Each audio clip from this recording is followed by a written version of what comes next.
नमस्कार दोस्तों, मैं तीरथ श्रीवास्तव स्वागत करता हूं आपके अपने YouTube चैनल में। तो दोस्तों आज मैं लेकर आया हूं आपके लिए क्लास 12th यानी इंटरमीडिएट का NCERT का मैथ जो कि पार्ट 2 है, जिसमें कि आपको एक्सरसाइज 7 से स्टार्ट किया गया है।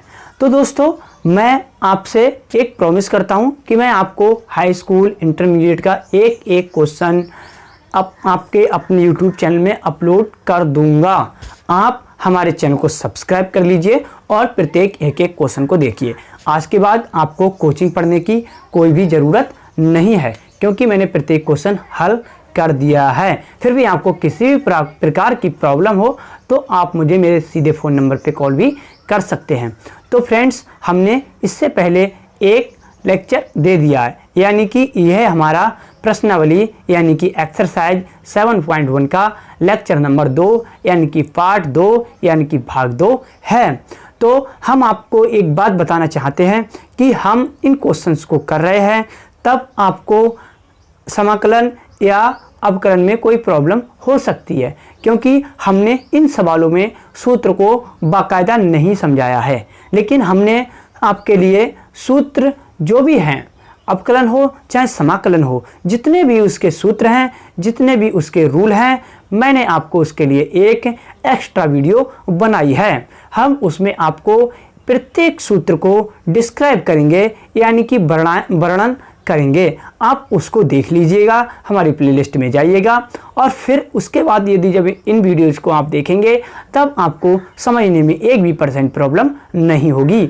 तो फ्रेंड्स, आइए स्टार्ट करते हैं। हम एक्सरसाइज 7.1 का ये लेक्चर 2 है और हम आपको बताना चाहते हैं इंटरमीडिएट बुक का ये भाग 2 है, यानी कि इंटरमीडिएट में 2 बुक हैं, भाग 1 यानी कि पार्ट 1, भाग 2 यानी कि पार्ट 2। तो ये हमारा भाग 2 यानी पार्ट 2 है। तो फ्रेंड्स, हमने इससे पहले 5 क्वेश्चन कर दिए हैं, अब हम आपको 6 नंबर क्वेश्चन से समझाते हैं। तो आपको जैसा कि आपकी स्क्रीन पे दिख रहा है, निम्नलिखित समाकलनों को ज्ञात कीजिए, यानी कि इसको हम इंटीग्रेशन भी बोलते हैं। तो हम इंटीग्रेशन इसका पता करते हैं क्या आएगा। तो आप बिल्कुल ध्यान से देखें, पूरी कोशिश करूँगा मैं सूत्र को भी समझाने की। ठीक है, चलो हम हल करते हैं। ये हमें दिया हुआ है 4(3x + 1 और इंटू dx। तब हम एक काम करते हैं, dx के अंदर मल्टीप्लाई करते हैं एक बार, यानी कि 4e3x इंटू dx, प्लस का साइन लगाते हैं, इंटीग्रेशन एक बार यहाँ लगाते हैं, यानी कि dx की एक बार इससे मल्टीप्लाई की तो 4e3x और इंटू dx आया। अब प्लस का साइन लगाया, ये लगाया, अब dx की 1 से करोगे तो dx एकम dx हो जाएगा। आपको एक बात यहाँ ध्यान से देखनी होगी, हम इसको हल इस तरह से करेंगे। अगर हमारे पास x² होता है और हमसे कोई इस तरह से कहता है तो हमें क्या करना होता है, एक बार ऊपर 1 जोड़ देना है, एक बार नीचे ये जोड़ देना है, यानी कि 2 आया तो एक बार 2 + 1 कर देंगे और अपॉन में 2 + 1, यानी कि जो भी ऊपर पावर होगी उसमें 1 जोड़ देंगे, जो कि हर आएगा, जो कि नीचे आएगा। और इस चिन्ह को हटा देते हैं। जब ये चिन्ह हट गया तो +c भी हम लिख सकते हैं, यानी कि x³ + c हो जाएगा। आपको ये बात ध्यान देनी होगी, जो कि यहाँ अप्लाई होने वाली है। आइए आगे देखते हैं। हमने ये लगाया, अब हम इसको हल करेंगे। तो आप ध्यान से देखेंगे, इसको हल करते हुए आप एक एक पॉइंट को ध्यान से देखेंगे। हम एक काम आपको बता दे रहे हैं, ये इक्वल का चिन्ह लगाओगे। जब इक्वल का चिन्ह लगाने का मतलब ये है, इसके इधर ये वाला लिखा हुआ है, या आप ये वाला यहाँ लिख सकते हैं, यहाँ लिख सकते हैं, फिर इसके बाद ही तो हमने इसको खोला है। ठीक है, आइए हल करते हैं। 4e3x है। अब हम इसको कैसे हल करेंगे ये हम आपको बताते हैं। ठीक है ना, चलो अब एक काम करते हैं। आपके पास इस तरह की कंडीशन हो, e3x की कंडीशन हो, तो e3x तो रहता ही है, लेकिन नीचे 3 आ जाता है। इसमें 1 की कोई जोड़ने की कंडीशन नहीं होती है। आप इस बात को ध्यान देंगे तो हो जाएगा। अब जब हम इसको हटाएंगे तभी तो लिखेंगे। ठीक है, तो हमने इसको हटाया, अब हमने इसको हल किया तो आया 4e3x और अपॉन 3 आ गया, और dx को हटाया। ठीक है, तो क्या आ जाएगा, c1 लिख दो, चाहे c2 लिख दो, चाहे एक ही बार में हम कुछ भी लिख सकते हैं, ठीक है। चलो C1 लिख दिया इसकी जगह, कोई नहीं। ये dx, अब देखो x होता है, x का डिफ्रेंसिएशन क्या होता है, dx होता है, x का अवकलन क्या होता है, dx।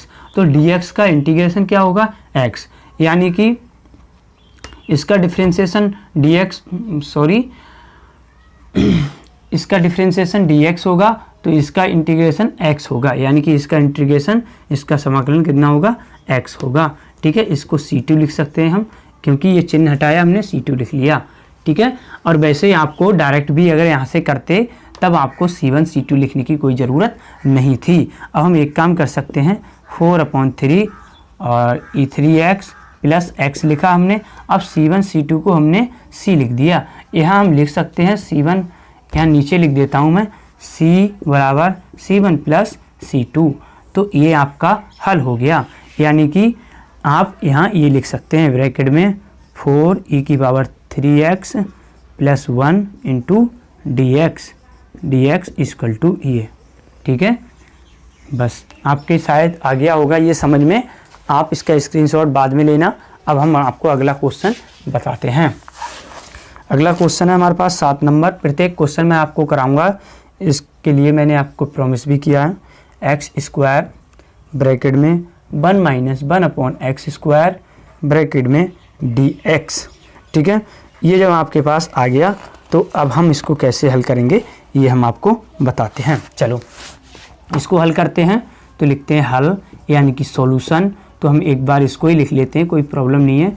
x² 1 - 1/x² और dx इक्वल टू, इसको हम कैसे खोल सकते हैं, देखो इसकी मल्टीप्लाई करेंगे कैसे, x² की 1 से करेंगे तो x² आ जाएगा, माइनस एक बार इसको ब्रैकेट में टोटल को लिखना है, माइनस अब इसकी करोगे x², ठीक है, x²/x², ठीक है। क्यों, x² की 1 से की तो x² माइनस का चिन्ह लगाया, माइनस x² की 1 से की x² अपॉन में x² है, कोई प्रॉब्लम नहीं होनी चाहिए। dx बराबर, अब हम यहाँ से हल कर रहे हैं इसको, ये हमारा इसके इधर ही लिखा रहेगा, आप इसको समझ सकते हैं, आप ये नहीं कहोगे लिखा नहीं, ठीक है, आप चाहे लिख लेना, ठीक है। अब क्या आएगा, हमने हल किया एक बार इसके साथ dx, यानी कि एक साथ एक बार x² dx हो जाएगा, यानी कि x² dx की मल्टीप्लाई हो रही है, माइनस का चिन्ह आएगा। अब इसमें भी इंटीग्रेशन लगा दो, एक बार इससे ये कट जाएगा, यानी कि 1 होगा, तो 1 का मतलब dx ही 1 dx हो जाएगा, ठीक है। चाहे dx रहने दो, 1 रहने दो, कोई भी प्रॉब्लम नहीं है।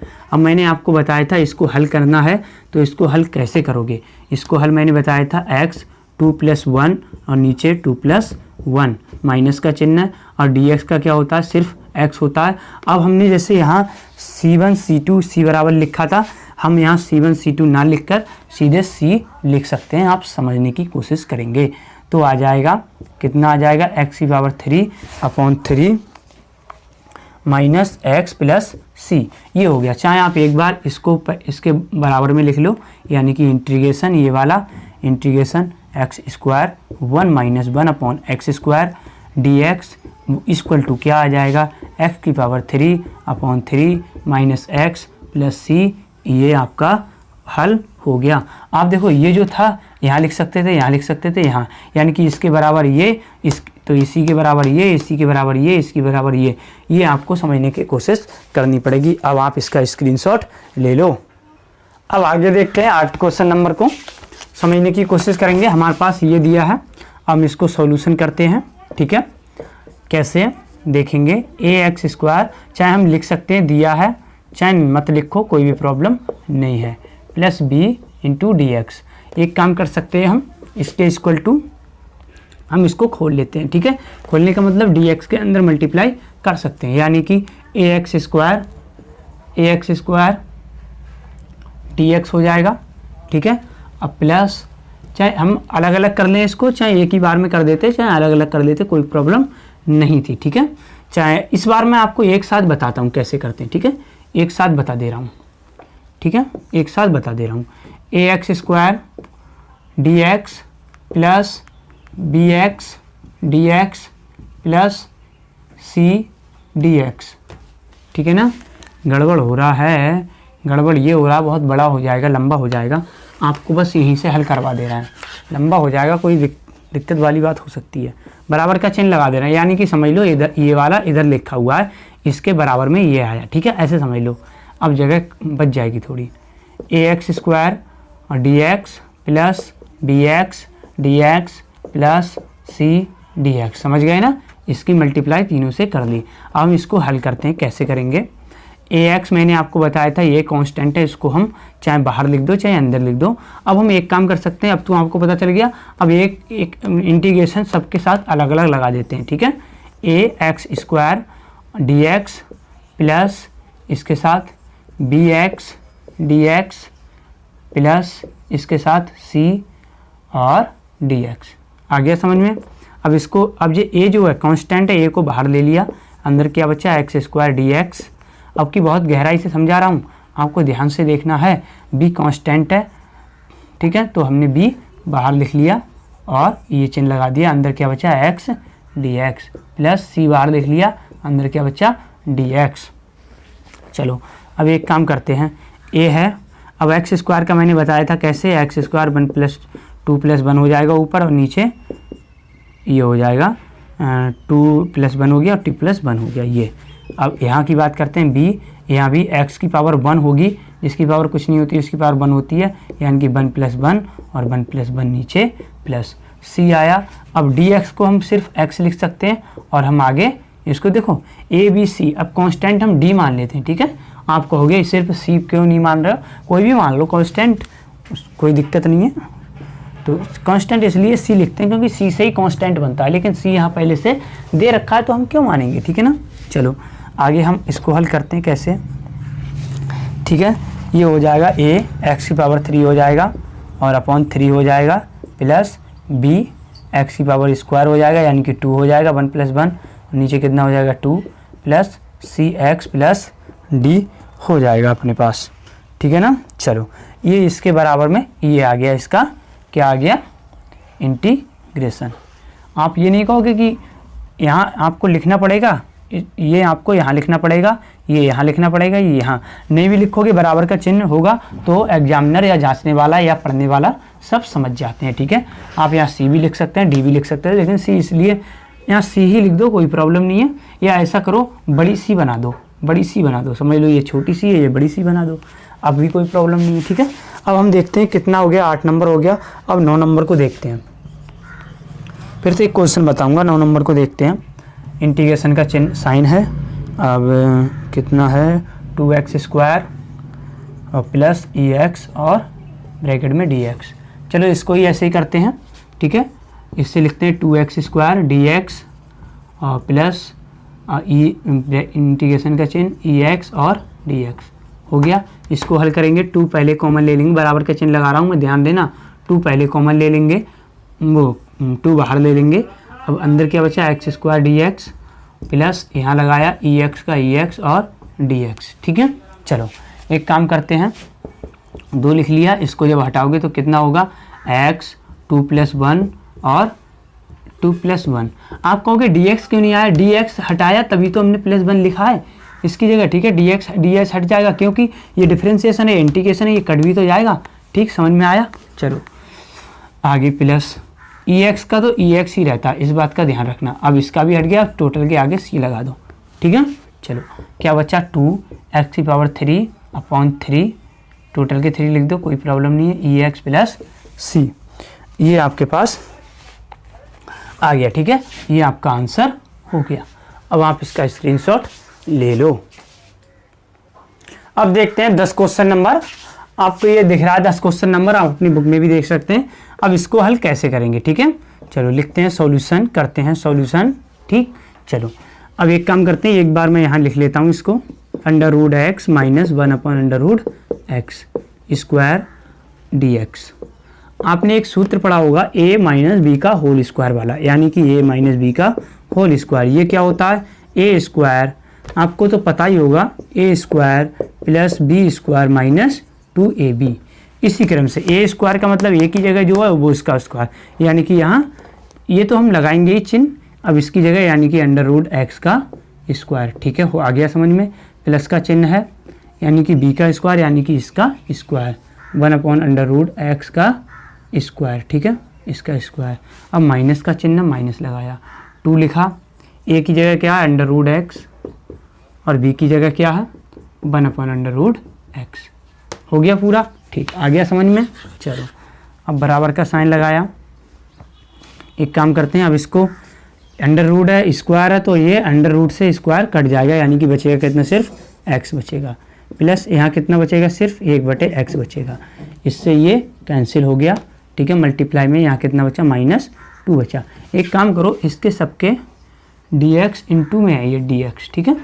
चलो dx लिख लिया। अब आगे हल कैसे करेंगे, अंदर मल्टीप्लाई कर दो dx की सबसे, तो x dx, ठीक है, और प्लस ये लगा दो चिन्ह इसके साथ 1 अपॉन एक्स dx, चलो माइनस इसके साथ लगा दो 2 dx। हम इसको हल करेंगे तो हमें कैसे करना है ध्यान से देखेंगे।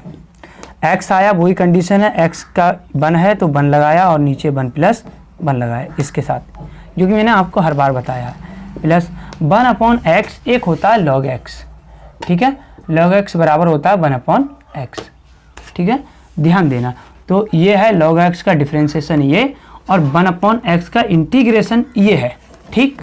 चलो तो हम लिखेंगे इसको उसी क्रम से लिखेंगे जो हमने आपको बताया, ठीक है ना, log x लिखेंगे, हाँ log x, ठीक है, माइनस, अब 2 dx है तो हम क्या लिख सकते हैं, इसको सिर्फ 2x लिख सकते हैं क्योंकि dx का होता है x, ठीक।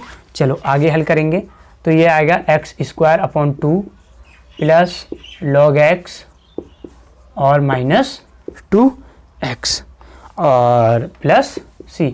वैसे प्लस c तो यही लगना था क्योंकि जब इंटीग्रेशन हट जाता है तो लगा ही देते हैं प्लस c, तो ये आपको आंसर मिल गया होगा। तो हमारे पास अगले देखते हैं, इसके पास 10 के बाद क्या है ये देखते हैं। 10 के बाद 11 होगा, 11 क्या है, integration x³ plus 5x² -4 upon x² into dx, ये है हमारे पास। तो हम इसको हल करते हैं, इसके साथ बराबर का चिन्ह लगाएंगे क्योंकि ये जो हम बराबर का चिन्ह लगाया था इसके बाद ये है जो कि क्वेश्चन में है, हर बार यही रहेगा, इसी क्रम से इसके बराबर में आगे हम लिखते हैं। एक काम करते हैं, इंटीग्रेशन लगाया, इसको सबको हल किया, यानी कि एक काम आपको मैं बताता हूँ, 2 + 3 अगर 2 है, ठीक है, तो इसका मान कितना आएगा, 5/2 आएगा, 5/2 तो आएगा। अगर मैं इसको ऐसे भी लिख सकता हूँ 2/2, एक बार इसके बटे प्लस एक बार इसके बटे, ठीक है, क्यों, क्योंकि 2 से 2 कटा, 1 बचा, प्लस 3/2 बचा, यानी कि 2 यहाँ आया और 3 यहाँ आया, 2 यहाँ आया, फिर भी आ गया 5/2 आ गया समझ में। यानी कि इस तरह की कंडीशन यहाँ दे रखी है, यहाँ -3 भी है तो माइनस का 2 और लिख लो, तो यहाँ माइनस का 2/2 हो जाएगा, ठीक है ना, आ गया होगा आपके समझ में। अब मैं आपको इसके ही द्वारा बताता हूँ, आप ध्यान से देखेंगे, ठीक। चलो करते हैं, x³ अपॉन x² इसके साथ plus 5x² upon x² -4x²। अब देखो इन सबको ब्रैकेट में बंद करो और dx इसके इंटू में है। आगे हल करेंगे, बराबर ये चिन्ह लगाया, अब क्या पावर 2 है, यहाँ पावर 3 है, तो सिर्फ कितनी पावर बचेगी, 1 बचेगी, सिर्फ x बचेगा, प्लस यहाँ स्क्वायर है ये है, तो यहाँ कितना बचेगा 5, माइनस यहाँ कितना आएगा 4x² और ब्रैकेट बंद की dx हो गया, ठीक है ना। चलो एक बार एक काम करो, अंदर मल्टीप्लाई कर दो, x dx हो जाएगा, प्लस चाहे इसको चेंज करते रहो हर बार, 5 dx हो जाएगा, -4 अपॉन x² और dx हो जाएगा, ठीक है। अब इसको हल करेंगे तो वही कंडीशन होगी, x 1 + 1 यानी कि 1 है, इसके ऊपर कुछ नहीं है तो 1 है, 1 + 1 प्लस 5 है, dx है तो x हो गया, ठीक है। चलो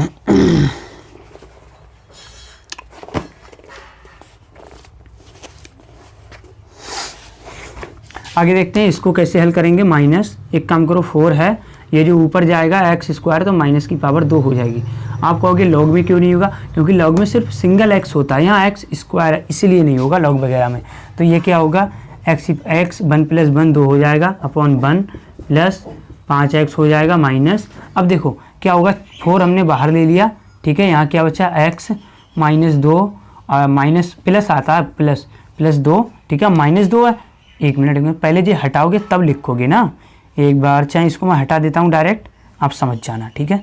इसको ये लिख लिया, अब ये हटा के हमने इसको हल कर दिया, -2 + 1 अपॉन -2 + 1 और यहाँ लिख दिया c, ठीक है। चलो आगे, ये तो हो गया x² अपॉन 2 प्लस 5x, अब माइनस, ये माइनस का 1 आएगा ना तो यहाँ हो जाएगा प्लस, यानी कि 4, अब यहाँ माइनस का 1 बचेगा, x या -2 में से ये आएगा -1 प्लस c, ठीक है। चलो एक काम करते हैं, बराबर x² अपॉन 2 तो ये है ही, प्लस 5x ये है, प्लस अब 4 है, x है माइनस का, जब यहाँ 2 प्लस के थे ऊपर माइनस के गए और ऊपर माइनस के तो नीचे प्लस में जाएगा, तो अपॉन हो जाएगा x, यानी कि 1 है ये माइनस का, नीचे जाएगा प्लस का, हो जाएगा प्लस c। तो आपका ये हो गया, इसका 11 नंबर का आंसर हो गया। अब आप इसका स्क्रीनशॉट ले लो। तो ले लिया आपने स्क्रीनशॉट। अब फ्रेंड्स हम आपको मिलेंगे अगली वीडियो में, इससे आगे के क्वेश्चन लेकर आएंगे। यदि आपको किसी प्रकार की प्रॉब्लम हो तो आप मुझे सीधे मेरे फ़ोन नंबर पे कॉल कर सकते हैं। तो फ्रेंड्स शायद आपको ये वीडियो अच्छी लगी होगी, तो लाइक कीजिए, शेयर कीजिए, कमेंट कीजिए। तो फ्रेंड्स अब हमें दीजिए इजाज़त। जय हिंद, जय भारत, भारत माता की जय।